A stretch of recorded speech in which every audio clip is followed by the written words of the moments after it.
ಇನ್ನು ವಾಲ್ಮೀಕಿ ಹಗರಣದ ಸದ್ದು ತುಂಬ ಜೋರಾಗಿ ನಡೀತಾ ಇದೆ. ಅದರಲ್ಲೂ ಇಡಿ ಅಧಿಕಾರಿಗಳ ವಿರುದ್ಧವೇ ಸರ್ಕಾರಿ ನೌಕರ ಅಂದರೆ ರಾಜ್ಯ ಸರ್ಕಾರದ ನೌಕರ ಈಗ ದೂರು ಕೊಟ್ಟಿರುವಂಥದ್ದು ಬಿಜೆಪಿ ಮತ್ತು ಕಾಂಗ್ರೆಸ್ ನಡುವೆ ಕೆಸರಾಟಕ್ಕೆ ಕಾರಣವಾಗ್ತದೆ. ಪ್ರಸನ್ನ, ಬಹುಶಃ ಇಡಿ ಪ್ರಕರಣ ಏನಾಗ್ತಾ ಇದೆ, ಈಗಾಗಲೇ ಇಡಿ ವರ್ಸಸ್ ರಾಜ್ಯ ಸರ್ಕಾರ ಅಥವಾ ಕೇಂದ್ರ ಸರ್ಕಾರ ವರ್ಸಸ್ ರಾಜ್ಯ ಸರ್ಕಾರ ಅನ್ನುವಂತಾಗಿದೆ. ಇವತ್ತಿನ ಡೆವಲಪ್ಮೆಂಟ್ಗಳನ್ನು ನೋಡ್ತಾ ಇದ್ದಾರೆ. ಬಿಜೆಪಿ ನಾಯಕರು ಕಾಂಗ್ರೆಸ್ ವಿರುದ್ಧ ಹರಿಯಾಯ್ತಾ ಇದ್ದಾರೆ. ಕಾಂಗ್ರೆಸ್ ಇದನ್ನು ಮುಂದಿನ ದಿನಗಳಲ್ಲಿ ಯಾವ ರೀತಿ ಬಳಸ್ಕೊಳ್ಬೋದು, ಮೂಡಾಗಿ ಕೌಂಟರ್ ಆಗಿ? ಇದು ರಾಷ್ಟ್ರೀಯ ಮಟ್ಟದ ಒಂದು ಸಂಘರ್ಷವಾಗಿಯೂ ಕೂಡ ಕಂಡುಬರ್ತಾ ಇದೆ. ಟ್ವಿಸ್ಟ್ ಮೇಲೆ ಟ್ವಿಸ್ಟ್ ಈ ಪ್ರಕರಣದಲ್ಲಿ ಮುಂದಿನ ದಿನಗಳಲ್ಲಿ ಮತ್ತಷ್ಟು ಬೆಳವಣಿಗೆಗಳು ಕಾರಣವಾಗಬಹುದು. ಇದರ ಜೊತೆಗೆ ಅಧಿವೇಶನ ನಡೀತಾ ಇರುವಂತಹ ಸಂದರ್ಭದಲ್ಲೇ ನೇರವಾಗಿ ಸಿದ್ದರಾಮಯ್ಯನವರು ರಾಜ್ಯಪಾಲರ ಅಂಗಳಕ್ಕೂ ಕೂಡ ಹೋಗಿದ್ದಾರೆ. ಅಲ್ಲಿಯೂ ಕೂಡ ವಾಲ್ಮೀಕಿ ಹಗರಣದ ಬೆಳವಣಿಗೆಗಳು ಏನು ಅನ್ನುವಂಥದ್ದನ್ನು ಸಂಪೂರ್ಣವಾಗಿ ವಿವರಣೆಯನ್ನು ರಾಜ್ಯಪಾಲರಿಗೆ ಕೊಡೋದಕ್ಕೆ ಮುಂದಾಗಿದ್ದಾರೆ. ಹೀಗಾಗಿ ಮತ್ತಷ್ಟು ತಿರುವುಗಳನ್ನು ಪಡೆದುಕೊಳ್ಳುವಂಥ ಸಾಧ್ಯತೆ ಇದೆ. ನಿಜ, ಈ ಒಂದು ಡೆವಲಪ್ಮೆಂಟ್ಗಳನ್ನು ನೋಡ್ತಾ ಇದ್ರೆ ಬಹುಶಃ ಈ ವಾಲ್ಮೀಕಿ ಪ್ರಕರಣ ಸದ್ಯಕ್ಕೆ ಇಲ್ಲಿಗೆ ನಿಲ್ಲುವಂಥ ಲಕ್ಷಣಗಳು ಕಾಣಿಸ್ತಾ ಇಲ್ಲ. ಹಾಗಾದರೆ ಇವತ್ತಿನ ಡೆವಲಪ್ಮೆಂಟ್ ಏನಿದೆ ವಾಲ್ಮೀಕಿ ಹಗರಣದಲ್ಲಿ ನೋಡೋಣ.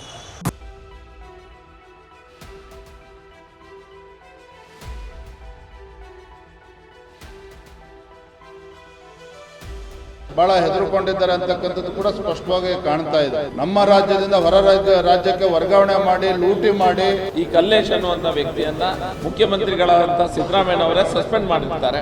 ಮುಖ್ಯಮಂತ್ರಿಗಳಾಗಿ ಎಲ್ಲರೂ ಇದ್ದಾರೆ ಅನ್ನಂತ ಚರ್ಚೆ ನಡೀತಾ ಇದೆ. ನೀವು ಸಿಎಂ ಹೆಸರು ಹೇಳಿ, ಮಂತ್ರಿಯವರ ಹೆಸರು ಹೇಳಿ, FD ಅವರ ಹೆಸರು ಹೇಳಿ, ED ಅವರು ಬೇರೆಯವ್ರ ಮೇಲೆ ಮಾಡಿದ್ದಾರೆ.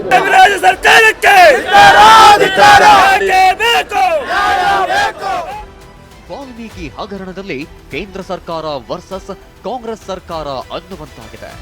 ನಿಗಮದ ಮಾಜಿ ಸಹಾಯಕ ನಿರ್ದೇಶಕ ಕಲ್ಲೇಶ್ ಇಡಿ ಅಧಿಕಾರಿಗಳ ವಿರುದ್ಧವೇ ಠಾಣೆಯಲ್ಲಿ FIR ದಾಖಲಿಸಿದ್ದಾರೆ.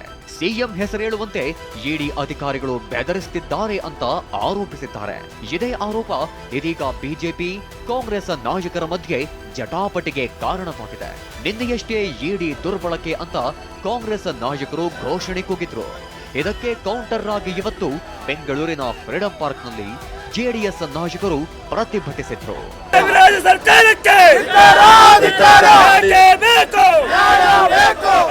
ವಾಲ್ಮೀಕಿ ನಿಗಮ ಹಗರಣ ಖಂಡಿಸಿ ಎಷ್ಟು ದಿನ ಬಿಜೆಪಿ ಅಗ್ರೆಸಿವ್ ಆಗಿಯೇ ಹೋರಾಟ ಮಾಡ್ತಿತ್ತು. ಇದೀಗ ಜೆಡಿಎಸ್ ಕಾರ್ಯಕರ್ತರು ಬೀದಿಗೆ ಇಳಿದಿದ್ದಾರೆ. ಬೆಂಗಳೂರಿನ ಫ್ರೀಡಂ ಪಾರ್ಕ್ನಲ್ಲಿ ಜೆಡಿಎಸ್ ಕಾರ್ಯಕರ್ತರು ಪ್ರತಿಭಟನೆ ನಡೆಸಿ ಆಕ್ರೋಶ ಹೊರಹಾಕಿದ್ರು.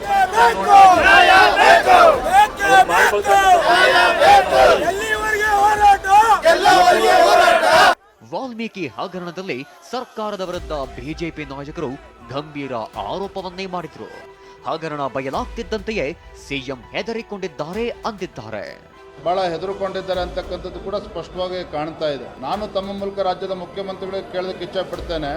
ಇಷ್ಟು ದೊಡ್ಡ ಹಗರಣ ಆಗಿದೆ. 187 ಕೋಟಿಗೂ ಹೆಚ್ಚು ಹಣ ಇವತ್ತು ಲೂಟಿ ಹೊಡೆದು ನಮ್ಮ ರಾಜ್ಯದಿಂದ ಹೊರ ರಾಜ್ಯಕ್ಕೆ ವರ್ಗಾವಣೆ ಮಾಡಿ ಲೂಟಿ ಮಾಡಿ ಹೆಂಡ ಖರೀದಿ ಮಾಡಿರ್ತಕ್ಕಂಥದ್ದು ಕೂಡ ಈಗ ಬಹಿರಂಗ ಆಗಿದೆ. ಈ ಪ್ರತಿದಿನ ವಿಧಾನಸಭೆಯಲ್ಲಿ ಇರ್ಬೋದು, ಹೊರಗಡೆ ಇರ್ಬೋದು, ಕಾಂಗ್ರೆಸ್ ಬಿಜೆಪಿ ಏನು ಅವ್ಯವಹಾರಗಳಾಗ್ತಾ ಇದೆ ಅನ್ನೋದ್ರ ಬಗ್ಗೆನೇ ಟಿವಿಗಳು ಬರ್ತಾ ಇದೆ. ವಿಧಾನ ಮಂಡಲದಲ್ಲಿ ಚರ್ಚೆ ಆಗ್ತಾ ಇದೆ. ವಾಲ್ಮೀಕಿ ಅಭಿವೃದ್ಧಿ ನಿಗಮದಲ್ಲಿ ಶಿವಮೊಗ್ಗದೇ ಒಬ್ಬ ಅಧಿಕಾರಿ ಆತ್ಮಹತ್ಯೆ ಮಾಡಿಕೊಂಡ್ರು. ಮೂಡಾ ಹಗರಣ, ಮುಖ್ಯಮಂತ್ರಿಗಳಾದಿಯಾಗಿ ಎಲ್ಲರೂ ಇದ್ದಾರೆ ಅನ್ನಂತ ಚರ್ಚೆ ನಡೀತಾ ಇದೆ. ಅದಕ್ಕೆ ಉತ್ತರವಾಗಿ ಮುಖ್ಯಮಂತ್ರಿಗಳು ಬಿಜೆಪಿ ಸಂದರ್ಭದಲ್ಲಿ 21 ಹಗರಣಗಳು ನಡೆದಿದೆ ಅನ್ನೋದನ್ನ ಅವರು ಹೇಳ್ತಾ ಇದ್ದಾರೆ.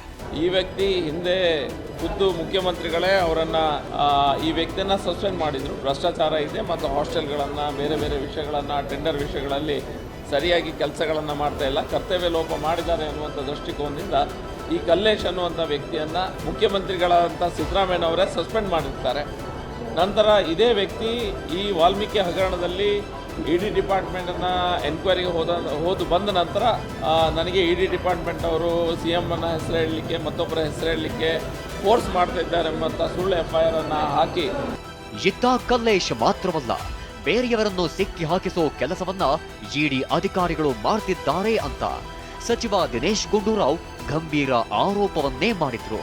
ನಿನ್ನೆ ಘಟನೆ ಆಗದೆ ಇದ್ದಿದ್ರು ಕೂಡ, ಮೊನ್ನೆ ಕಂಪ್ಲೇಂಟ್ ಕೊಡದೇ ಇದ್ರು ಕೂಡ ನಮ್ಮ ಸ್ಪಷ್ಟ ಅಭಿಪ್ರಾಯ ಇಡಿ ಏನು ಅಂತ ನಾವು ಹೇಳಿದ್ದೀವಿ. ಮತ್ತು ಅದು ಮೊನ್ನೆ ಆದಂಥದ್ದು ಅದು ನಮ್ಮ ದೃಢೀಕರಣ ಆಯಿತು. ಮತ್ತು ಈ ಒಬ್ಬರೇ ಅಧಿಕಾರಿ ಅಲ್ಲ, ಹಲವಾರು ಜನರಿಗೆ ಯಾರನ್ನ ಕರ್ಸ್ಕೊಂಡಿದ್ದಾರೆ. ಮತ್ತು ಬೇರೆಯವ್ರಿಗೆ ನೀವು CM ಹೆಸರು ಹೇಳಿ, ಮಂತ್ರಿಯವರ ಹೆಸರು ಹೇಳಿ, FD ಅವರ ಹೆಸರು ಹೇಳಿ ಅಂತ ಆ ರೀತಿಯಾಗಿ ಸಿಗಾಕ್ಸುವಂಥ ಒಂದು ಪ್ರಯತ್ನ, ಒತ್ತಡವನ್ನು ಇಡಿ ಅವರು ಬೇರೆಯವ್ರ ಮೇಲೂ ಮಾಡಿದ್ದಾರೆ. ಒಟ್ಟಾರೆಯಾಗಿ ವಾಲ್ಮೀಕಿ ನಿಗಮ ಹಗರಣದ ಕಿಚ್ಚು ಜೋರಾಗಿಯೇ ನಡೆಯುತ್ತಿದೆ. ಇದರ ನಡುವೆಯೇ ಇದೀಗ ಇಡಿ ಅಧಿಕಾರಿಗಳು ವರ್ಸಸ್ ಸರ್ಕಾರ ಎಂಬಂತಾಗಿದೆ. Bureau report TV9.